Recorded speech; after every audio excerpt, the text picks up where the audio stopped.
ang Presidential Broadcast Service. Radyo Pilipinas. Radyo Publiko ng Bagong Pilipinas para sa Bagong Pilipino. Naghahatid ng mahahalagang balita at impormasyon na guugnay ng pamahalaan sa sambayanan. Tulay sa himpapawid ng serbisyo publiko. Radyo Pilipinas. Radyo Publiko. Ang boses ng Pangulo sa Iloilo. Radyo Pilipinas. 585 AM. Oras sa Radyo Pilipinas, alas 9:04 na sa aga.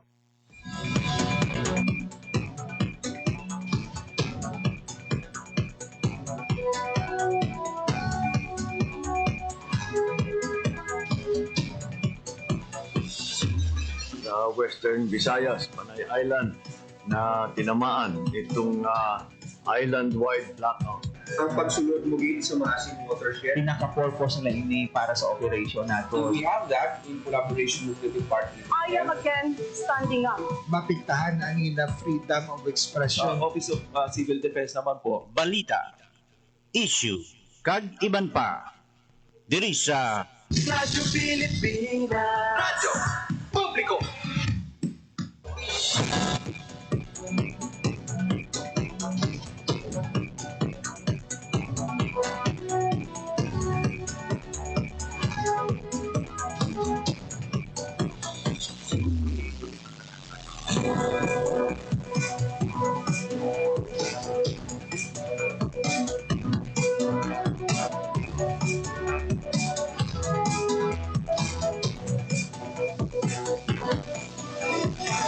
Mayong aga Pilipinas, mayong aga Western Visayas, syudad kag probinsya sa Iloilo kag kutob sa manabutan siyang amon pagserbisyo. Di ka man nga bahin siyang kalibutan nagahatag kami sa katahuran. Maayong aga, good morning sa inyong tanan. Abian, welcome sa isa namang edisyon sa pagpalagad sa programa Balita, Issue, kagiban pa.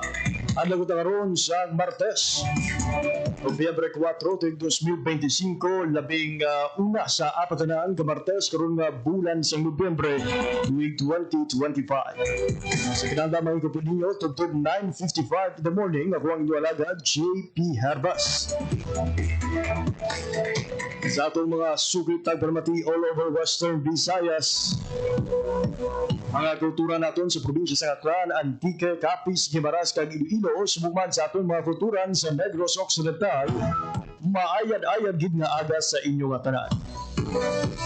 Pinatami naman sa isa kamayong morning ang tanan ng mga overseas Filipino workers and Filipinos living abroad na nagaupod sa aton sining pagpangalagad online.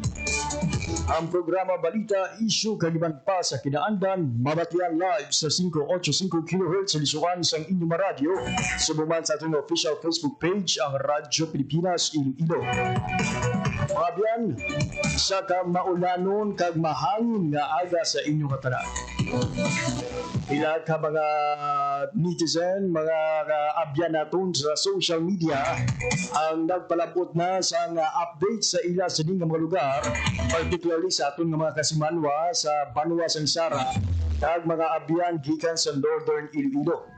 Sa Facebook page ni Mayor Darwin Bahada, ang anay alkalde sa Banwa sang San Dionisio, makitaan mga abyan nga nagkalakakas na ang pila ka mga atop sa isa ka pasilidad sa SeaWorld sa barangay poblasyon sa Banwa sang San Dionisio bangod siyang mabaskog nga hangin nga dala sang bagyong Tino.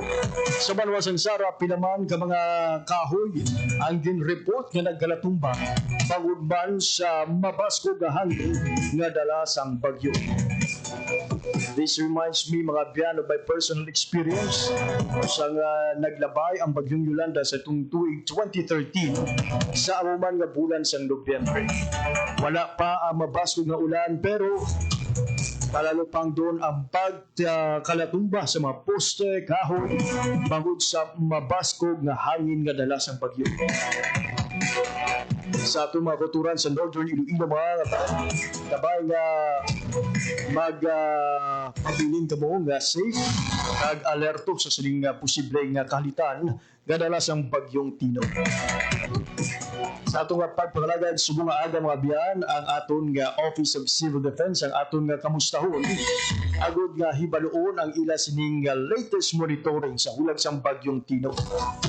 Nagibaloon man nato mga biyan ang nanging epekto sang bagyong Tino sa bahin sang Negros Occidental. Kamusta na ang mga kultura naton nga Negrense? Sandig sa monitoring naman sang Negros Occidental, PGRRMC. Pero antes kita magpatpat sa aton sining mga balita mga biyan, mag-check ana kita sa latest updates sa lakat sang panahon. Ibaluon naton sa Pag-asa Iloilo ang latest nga hulag sa nga bagyong Tino. Nagano ang posibilidad na mag super typhoon category pa ang ini nga bagyo.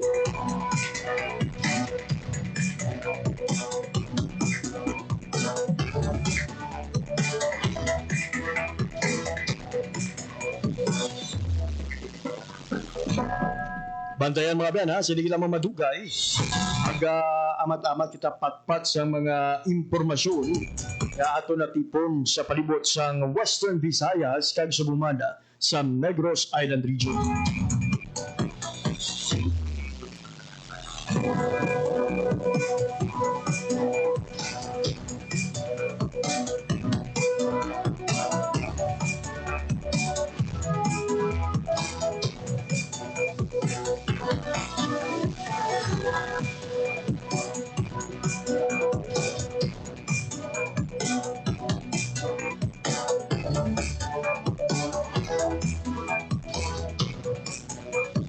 Mabiyan kung kamo may ara sa mga impormasyon, videos, litrato, ganakuha, may gangtanan sa bagyong Tino, mahimugin magpadala sa mensahe sa aton sining nga Facebook page ang Radyo Pilipinas Iloilo.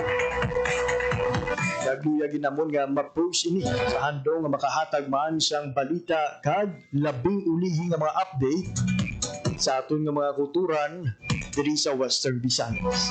Again, we pray God for the safety of everyone. Abay nga mabilin kamo nga safe samtang nagalabay ang ining bagyo sa aton nga lugar. Sa mga netizen nga nagapamati man sa aton sining nga pagpakalagad subong aga, may update nga luyag nga ihatag sa aton sining nga pagpakalagad. Kina-imbitar kamo sa pagkomento o kung kamusta na ang inyo sining nga mga sitwasyon sa inyo tag sa mga area. Mag-comment lang mga biyan ha sa nga update sa aton sining nga Facebook Live nga nagapadayon subong iya nga aga.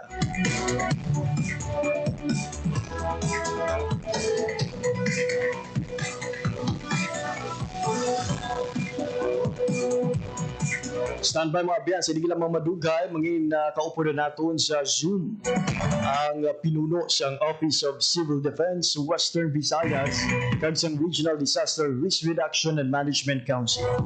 Ibalo natin kay Director Raul Fernandez mga biyan, sige lang mga madugay ang latest nga monitoring sa ila sining opisina. May mga area na bala nga ginabaha sa karon kag may mga evacuees na bala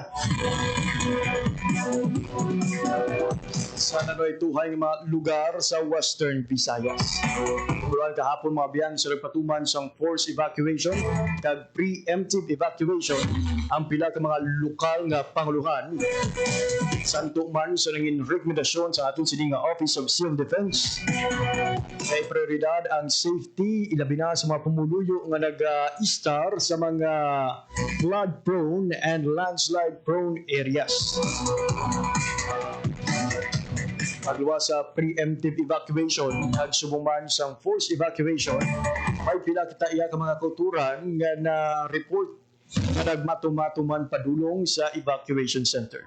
O kabay nga amuni ang mindset sang tanan no hindi na maghulat sa mangin hulad sang LGU sa baylo pag matumato kita sa pagpadulong sa mga evacuation center for the safety sang aton sining kaugalingon kag sang aton nga pamilya.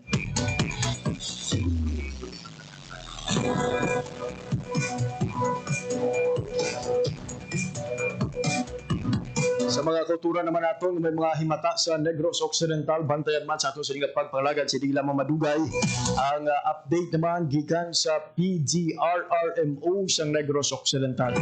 Mangigaw po daton si di lamang madugay ang Deputy Manager sa Negros Occidental PGRRMO si Sir Bryle Larry Senior.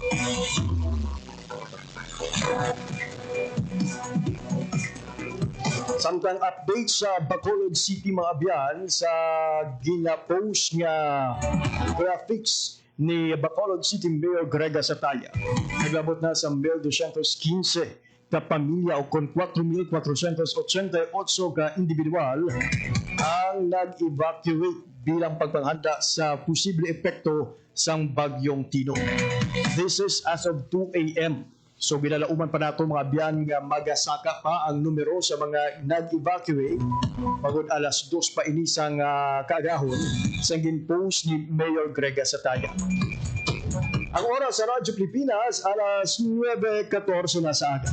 Sa sining nga oras mga biyan ko po naton via Zoom ang direktor sa Office of Civil Defense Western Visayas kay nagasabi nga chairperson sa Regional Disaster Risk Reduction and Management Council. Director Raul Fernandez, good morning po and welcome po ulit sa pagpangalagad sa programa Balita Issue Kagiban pa. The Philippine Area Response. Magandang umaga, mayong aga GB at sa mga nagsusubaybay po sa ating pong programa Balita Issue Kagiban pa sa RTI. Cyclone Tino. Director, kamusta po yung inyong monitoring sa Bagyong Tino dito sa Western Visayas? Sa ngayon po ay nag-maintain ho yung lakas ng Bagyong Tino. Kaninang umaga alas 5 ay na-monitor siya nasa area ho ng Sagay, Negros Occidental. At inaasahan po natin na siya ay mag-landfall dito po sa lugar po ng Dumangas, sa Dumangas Concepcion. Mamayang alas 10 po ng umaga. Bali, right now po, Director, hindi pa po natin matiyak kung saang direksyon po at tatahak itong Bagyong Tino. Will it be in the northern Iloilo or dito po sa central portion ng lalawigan? Most likely nasa central portion ng lalawigan. So papasok po siya sa lugar ho ng in-between ho ng Dumangas at Concepcion. At lalabas ho siya sa lugar ho ng San Jose and Antique. I see. So, dalawa po talaga yung posibleng landfall areas ng bagyong ito. Iyan po, lang po. Estimate lang mo yan dahil yung bagyo ay napaka-erratic. Kasi nung nakarang kagabi ang forecast sa atin ay dito siya dadaan sa isla ng Guimaras. Subalit ngayong umaga ay mukhang nagbago, tumaas yung kanyang direksyon. At dito naman siya, ang in-expect ko is dito naman siya papasok sa either Dumangas o Concepcion. Ayun. Director, meron po ba tayong mga possible scenario na maaaring isipin ng ating mga kababayan sakaling mag-landfall na ang itong Bagyong Tino either in the area of Dumangas or in the area of Concepcion? Yes, meron po ang ating pong worst case scenario ay yung pong yung daluyong or storm surge po na ayon po sa pag-asa ay maaari pong tumaas ng 2 hanggang 3 metro. So ito po ay sa lahat po ng coastal areas po ng ating pong isla. So binabantayan ho natin matinding pagbaha at dahil po dala rin po ng bagyong ito ang napakarami pong ulan, at hindi rin po natin isinasangtabi ang magkaroon po tayo ng mga rain-induced landslides. Lalo na po na saturated na po yung ating pong kalupaan. At ang ito po ay maaari po magdulot po ng pagguho ng lupa sa mga lugar po na may matataas po tayo yung sa ating pong mga matataas sa bundok. Director, ano po ba yung mga area na most likely po makakaranas ng pag-ulan the moment po na lumapit na sa lalawigan ng Iloilo itong bagyo? Sako pa rin ba ito ang area ng Iloilo City, gayon din yung southern portion po ng Iloilo? Buong isla ho ng Panay at ng Guimaras ay makakaranas po ng matinding pag-ulan. So pati po yung 5 po nating lalawigan at ng Iloilo City, lahat po sila ay makakaranas po ng matinding pag-ulan. normal. As we speak po, Director, meron na po bang mga area dito sa Western Visayas na nakapagtala po ng pagbaha at do you have the estimated number po ng mga evacuees na inilikas natin mula sa kanilang mga tahanan? Sa ngayon po ay may natagap na tayong reports na nagbaha na sa lugar ho ng Capiz. Diyan po sa Rojas, yung pong kadalasan pong buwabaha, yung Sigma, sa lugar ho ng Dao, Banitan. So yung po yung nakaranas ng punong pagbaha, Rojas City and Tapas. So sa ngayon po, sa oras na ito, ang nakapagtala ho tayo ng 2,450 or 880 na individual, 2,450 na pamilya ang naapektuhan na po itong pagbaha. Subalit po, kinakatuwa rin, inaano rin po natin na nagsagawa na ho ng preemptive evacuation yung ating pong mga lokal na pamahalaan. In fact, 3,983 na po ang pamilya ang nagsipaglikas na po bago pa man maramdaman ang epekto ni Bagyong Tino dito sa ating rehiyon. Ayun. Paglilinaw lang po, Director, ito po ba mga datos ninyong binahagi, yung 3,980 na pamilya na kabilang sa mga preemptive evacuees natin? Ito po ba ay sumasaklaw pa ng Negros Occidental o natitira na probinsya na lamang ng Western Visayas? Ito po ay nasa probinsya na lang po ng Western Visayas. Ayun. Director, paglilinaw lang po sa mga kababayan nating nasa evacuation center ngayon at sa mga na-stranded dahil sa Bagyong Tino, hanggang kailan po natin inaasahan yung magiging epekto ng bagyong ito? Yung signal number na itinaas sa iba't ibang lalawigan, kailan po natin inaasahang malilip ito? Ayon po sa pag-asa ay lalabas na po ng mamayang alas 5 si Tino sa ating pong rehiyon. Subalit ang kanya pong epekto ay mararamdaman po rin po natin hanggang Huwebes pa. Dahil nga po napakalaki po ng sinasakop ng rain band ng bagyong ito, kaya po patuloy pa rin po yung pagulan. At ayon po yung ating binabantayan po, dahil nga po sa matinding pagulan, yung ating pong kalupaan ay magiging saturated na ho ng tubig at malaki ang tsansa na magkaroon ng pagguho ng lupa. Director, kahapon po, naitanong ko na ito kung tinitingnan pa rin natin yung posibilidad na maging isang super typhoon ang Bagyong Tino, and you mentioned meron pa rin possibility. Pero right now, with the current strength and lakas ng bagyong ito, posible pa rin po bang umabot sa super typhoon category ang Bagyong Tino? Ayon po sa pag-asa, mukhang mukhang slim na po yung chance na maging super typhoon siya. So, sana nga po na huwag na siya mag-super typhoon. Ayun. And Director, isa pang katanungan natin tungkol po sa mga work suspension. Inaasahan nating lalabas na mamayang hapon sa region itong bagyo. Pero inaasahan rin natin or tinitingnan na natin ang potential na mga epekto nito will continue until Huwebes, November 6. Are we still recommending po ng suspensyon ng klase at suspensyon ng trabaho sa lahat ng mga sangay ng pamalaan sa iba't ibang LGU sa Western Visayas? Pagdating po sa suspension ng classes po, yan po ay kung tayo po ay nasa alert level 3 pa rin po, kung tayo po ay nasa signal number 3, then yan po we would still be recommending the suspension of classes.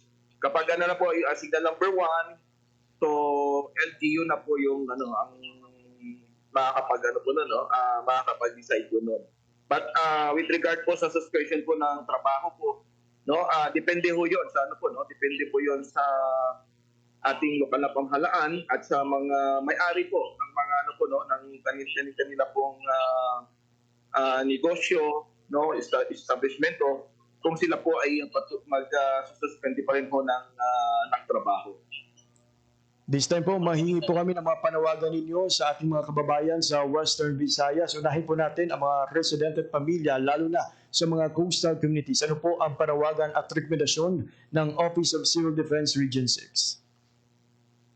Yeah, nanatili po yung panawagan natin, no, na hanggang sa maaari ay lisanin nila yung ano po, no, yung malapit po sa mga dalampasigan natin, yung po yung sa coastal areas natin, at pumunta po tayo sa mataas na lugar. Lalo na po naparating na po si Tino, wag na po tayo makipagsapalaran at talaga po hindi tayo mananalo sa ano po ng kalikasan. Kalikasan pa rin po yung ang mananalo dito po dahil nga po ay wala po tayong lakas para po labanan ito. Ang pili ko nating magawa ay ginagayo natin ang ating mga sarili sa ligtas na lugar. So, yun po, no, sa mga ano po, alam naman po namin na marami na kung paglikas. Hanggat maaari po ay wag na muna tayong bumalik. Hanggat hindi pa ho naging maganda ang panahon dito sa ating pong rehiyon. Director, ano naman po yung panawagan ninyo sa mga employers? No? While we understand na nasa diskresyon po nila yung pagsuspende ng trabaho, pero marami po nating kababayan ang gustuhin manatili na lang sa kanilang mga tahanan, pero takot na baka mabawasan yung leave credits at iba pang benepisyo ng kanilang trabaho. Kahapon po, no, na panawagan naman po natin ito na kung maaari bigyan ng panahon ng ating pong mga empleyado na ihanda ang kanilang pong ari-arian, ang bahay nila at ang kanilang pong pamilya na masiguro nasa ligtas na lugar. At alam ko naman po na yung mga negosyante po natin na meron po silang mga contingency plans for ano po, no, ganitong klaseng weather disturbance.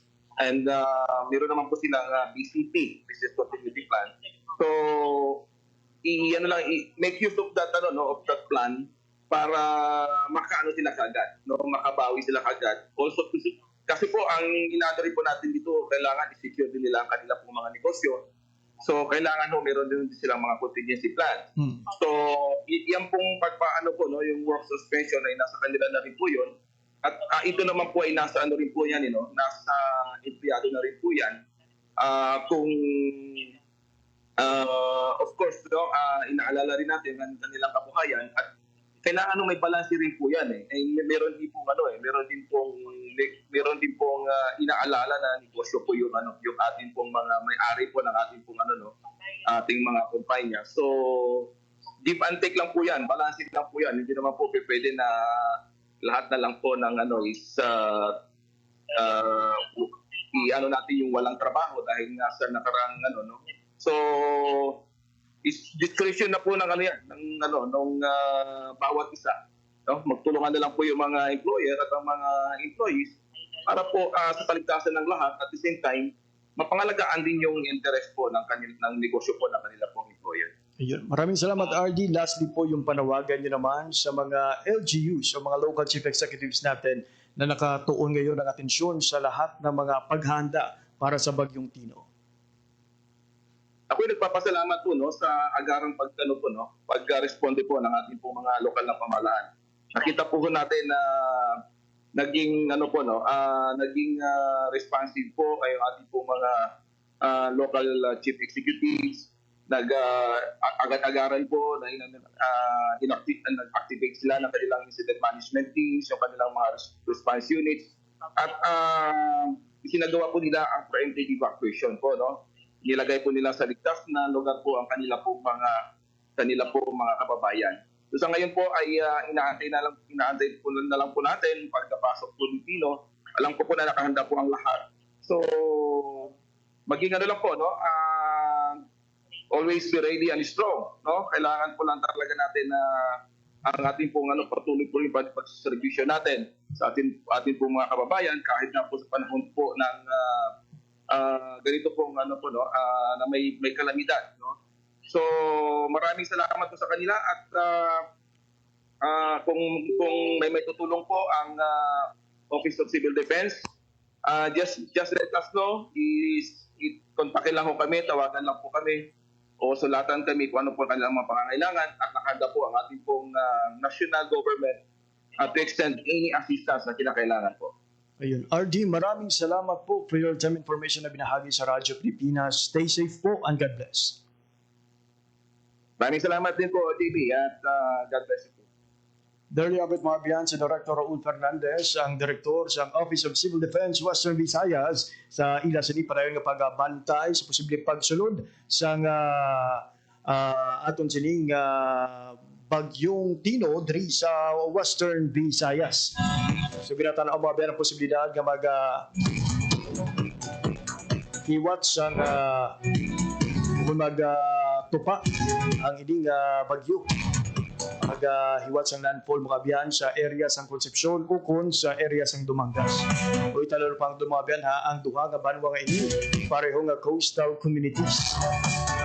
Kabayan wala sa may magluntad nga storm surge pero bilang paghahanda sa tanan nga mga pumuluyo sa Dumangas kag Concepcion kag mga kaiping nga kabanwahanan mas maayo nga subong pa lang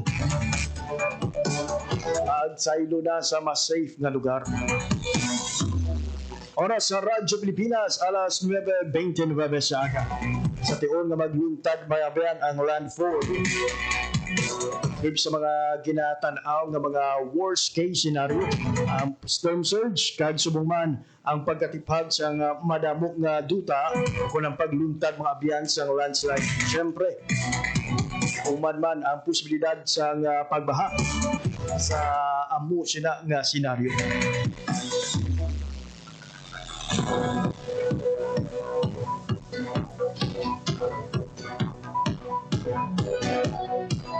Oras sa Radyo Pilipinas, alas 9:30 sa aga. Sa naman nga oras mabiyan, kaupod naton sa piyag kalinya ang Deputy Manager sa Negros Occidental PGRRMO, si Sir Brian Larry Senior. Sir Brian, good morning. Good morning, Sir JP. Subukan sa tanan mo datag palamati, sir. Sir Brian, kamusta ang inyo sining monitoring sa nangin epekto sa bagyong Tino dira sa Negros Occidental? Sa subong, sir, no, ang aton nga mga local government units, kag aton nga mga cities and municipalities nag-report na around sugod 8 a.m. nagtupa na gino ang pusok, ang mabunok nga ulan, kag ang mabaskog nga pagmadlos ang hangin. Kag ini siya no, nakatuga man sang multiple flooding incidents sa aton nga mga LGUs, as well naman sa mga may na-record man kita din nga mga uprooted trees at mga nagkalatumba nga mga electrical post nga nag-result man, Sir JP, no, sa mga unpassable roads nato. Ayun. So, let me clarify lang. Sa subong, nakalabay na ang bagyong Tino o kung lampuwas na ini sa inyo sa nga probinsya?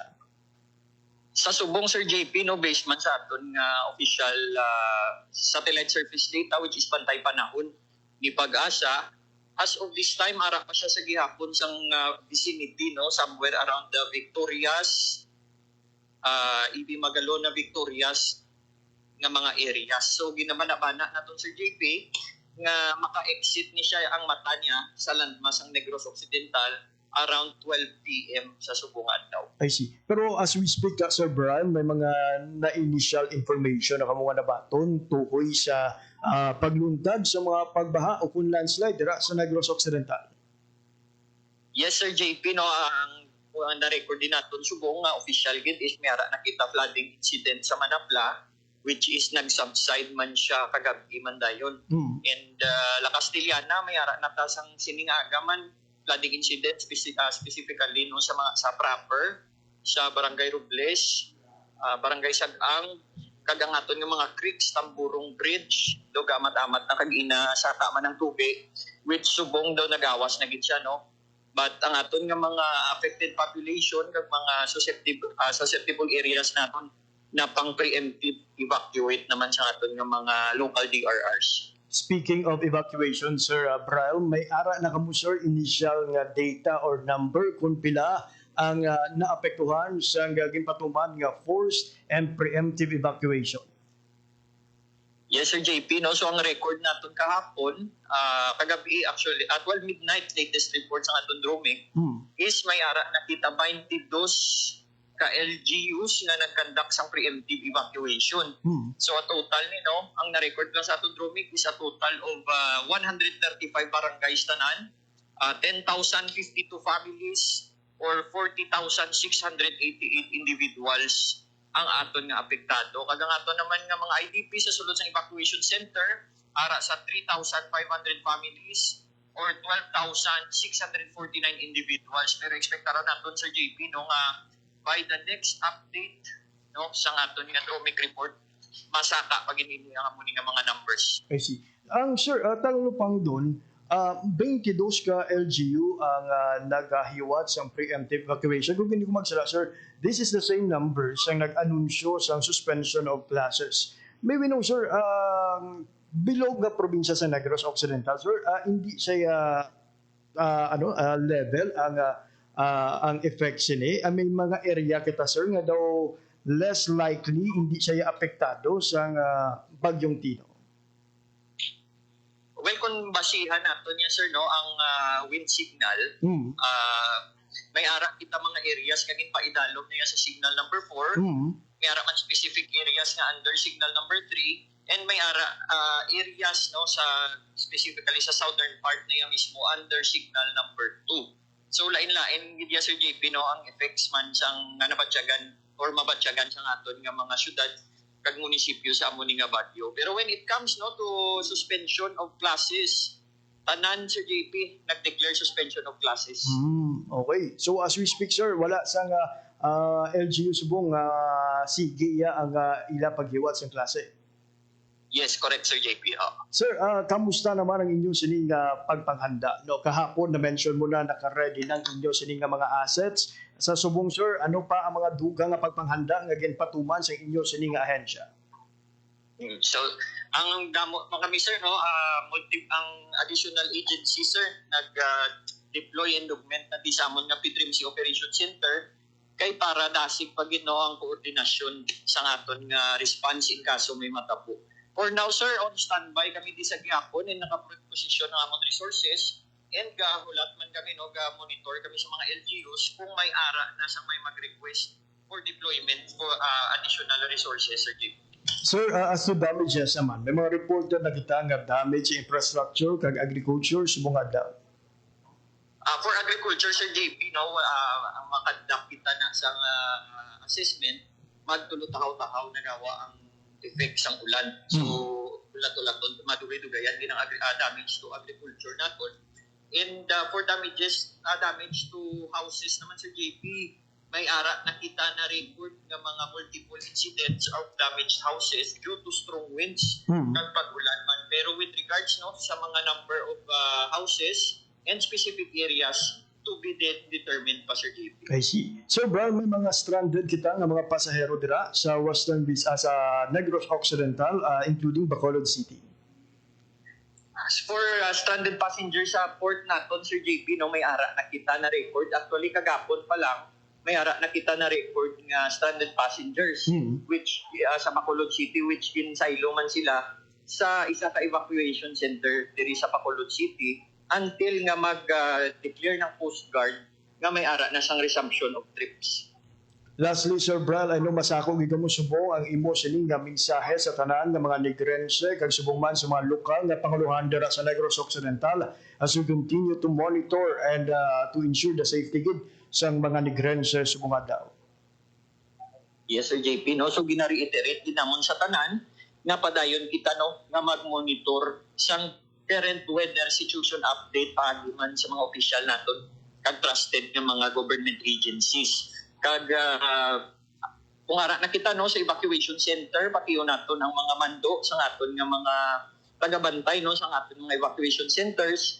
Kag paghalong gid kita likawan naton anay nga magpalayag sa mga lapit sa coastal areas, kag likawan man naton ang mga upland barangays naton and mountainous areas kay prone gid kita subong sa flooding and rain-induced landslides. Ayun. Sir Brown, madamo gyud salamat for your time and information in hatag sa Radyo Pilipinas. Thank you, good Sir JP. Good morning. There you have it mga biyan, si Sir Brian Larry Senyor, ang Deputy Manager sa Negros Occidental Provincial Disaster Risk Reduction and Management Office ng PDRMO sa Negros Occidental. Radyo Pilipinas. Radyo Publiko. Radyo Pilipinas.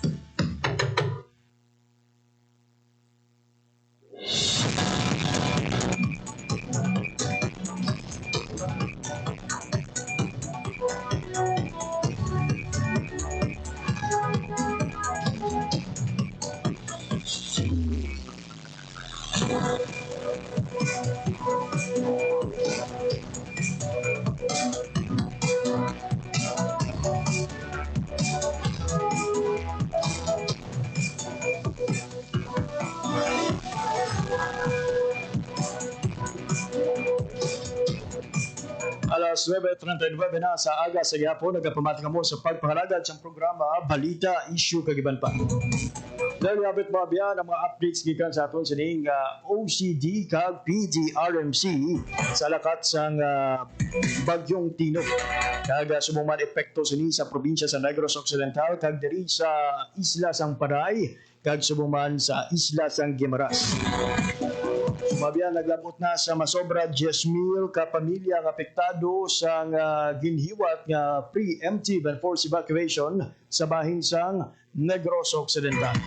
And out of this number, mga biyan, masobra 3,300 ang nagatiner sa sulod sa evacuation center nga gina-identify siyang 22 ka mga LGU o kung lokal nga panguluhan sa aton sining probinsya sa Negros Occidental. Abiyan, padayon ang amon sining pagbantay sa atong pagpanumbalik. Dugang mga updates gikan naman sa nunay tuhay mga area sa Western Visayas.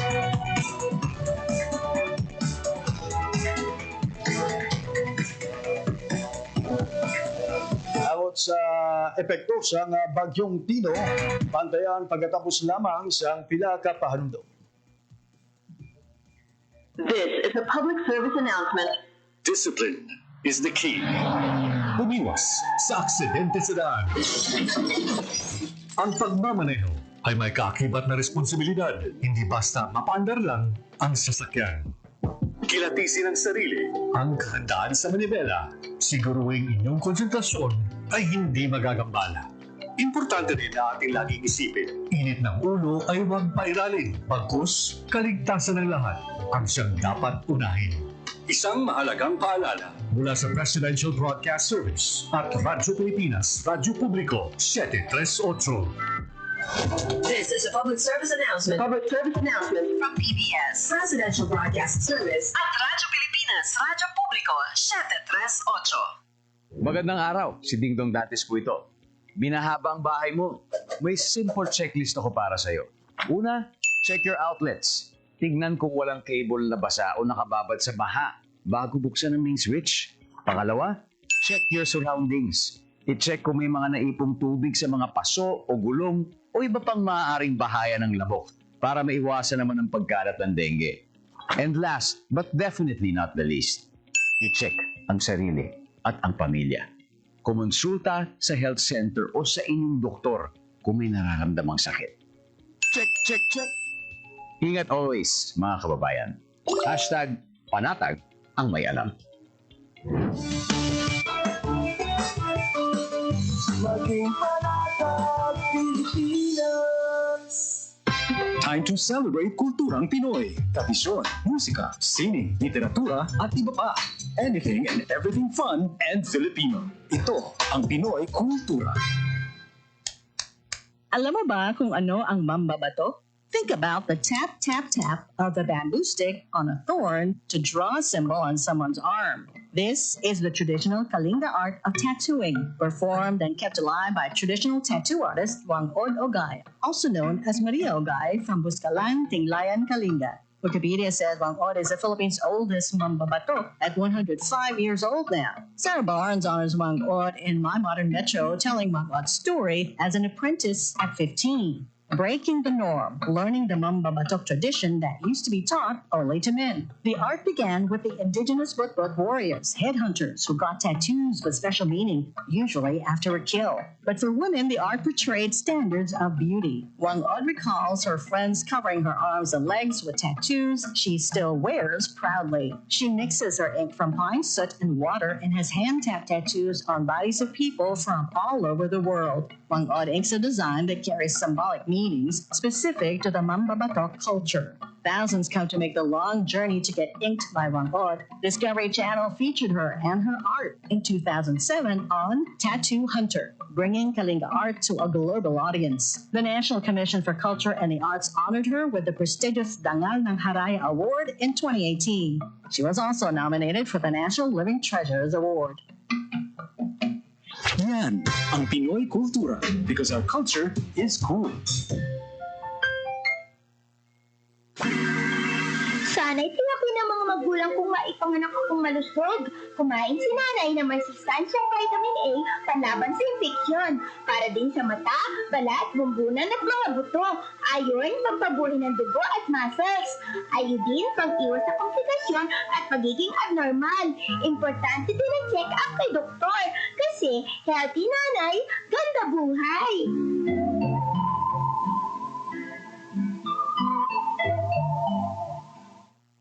Oras sa Radyo Pilipinas, alas 9:44 na sa aga. Sa mga empleyado nga nagakasubo nga nagatrabaho sa gihapon, apisar nga signal number 4 ang Iloilo City kag subong pila ka mga area diri sa Western Visayas. Kaya ang pampampaw nga good news sa inyo tanan.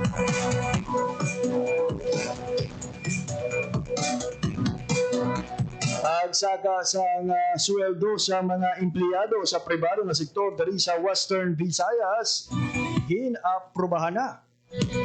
Ang detalye sa balita sa report ni Marian Grace Hereniata. Radyo Pilipinas. Radyo Pilipinas. Report. Lods, good morning. Lods, good morning. Sakto na aprobado na ang daily minimum wage increase diri sa aton sa Western Visayas. Sa anunsyo sa National Wages and Productivity Commission o NWPC, igapatuman ang bagong minimum wage rate sa rehiyon effective November 19, 2025. Bangod sini Lods no sa mga non-agriculture o industrial commercial nga miara sang masobra sa pulo nga empleyado halino sa current nga 513 pesos nga daily minimum wage magataas ang 37 pesos o kumangin 550 pesos na ang bag-o naton nga daily minimum wage samtang sa mga manubo naman sa pulo ka empleyado halin sa 485 pesos magasaka sang 40 pesos o kumangin 525 pesos na ang bag-ong rate. Sa sektor naman sa agrikultura, halin sa 480 pesos na minimum wage, magasaka sa 40 pesos o kumangin 520 pesos na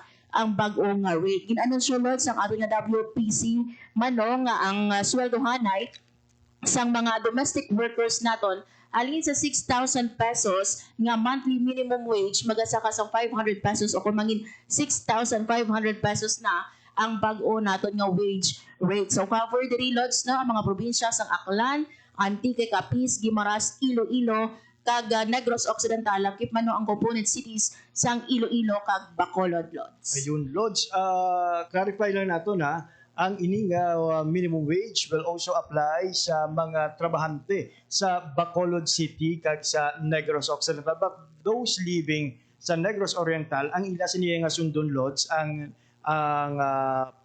minimum wage sa gihapon sa Region 7 or the yes. Central Visayas. Yes, correct ina Lods no sa last day nga pagpatigayo no sa hearing lakip Lods no ang Negros Occidental sa or ang ikaduha nga hugnat sang ato nga hearing tigtugin hiwat sa Negros Occidental. So lakip diri Lods no sa gimpagwa nga aviso sang ato man nga NWPC lakip diri ang Negros Occidental kag ang syudad sang Bacolod sa magasaka ang sweldohanay sa 37 to 40 pesos. So sinatumod bala ang mga rason o kung mga factors kay ginkonsidera sa aton sining RTWPB sa pagpatuman sang sining pagsaka sa sweldo?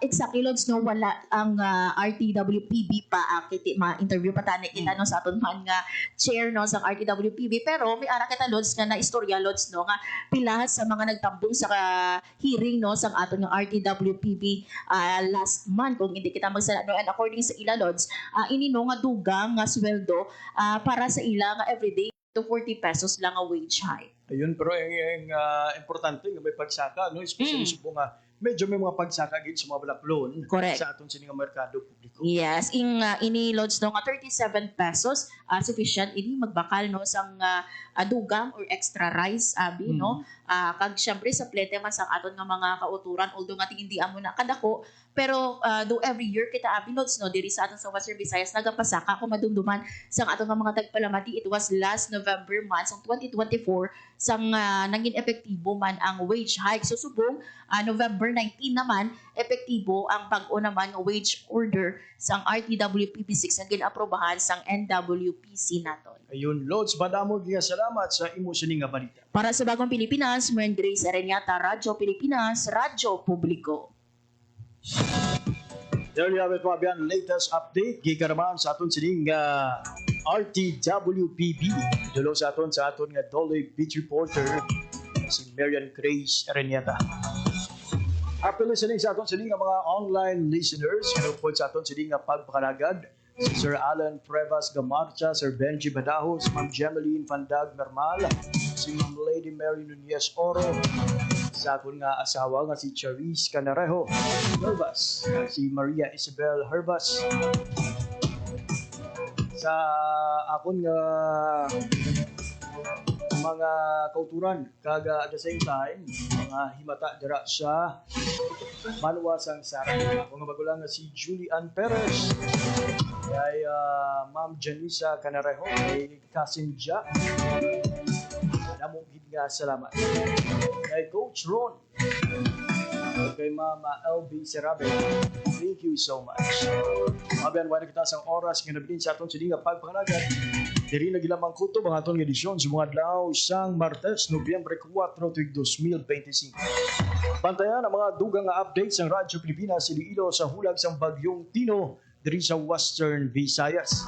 Hindi kagiban pa nga mga impormasyon sara nga makitaan sa aton sining pagpakalagad online sa Facebook page sang Radyo Pilipinas Iloilo. Sa ngalan sa akon mga katuwang teknikal, Engineer Roy Louie Kaipang sa studio, kami Sir Jeffrey Bitita sa transmitter. Kung lamang ang inyo nangin alagad, nagpapangon sa inyo nga stay safe, stay alert, and continue praying. O si JP Herbas, madamok nga salamat sa inyo nga pagpamati. Maayong aga, Pilipinas. Balita, issue, kag iban pa. Diri sa Radyo Pilipinas, Radyo Publiko, Radyo Pilipinas. Ang inyong tulay sa himpapawid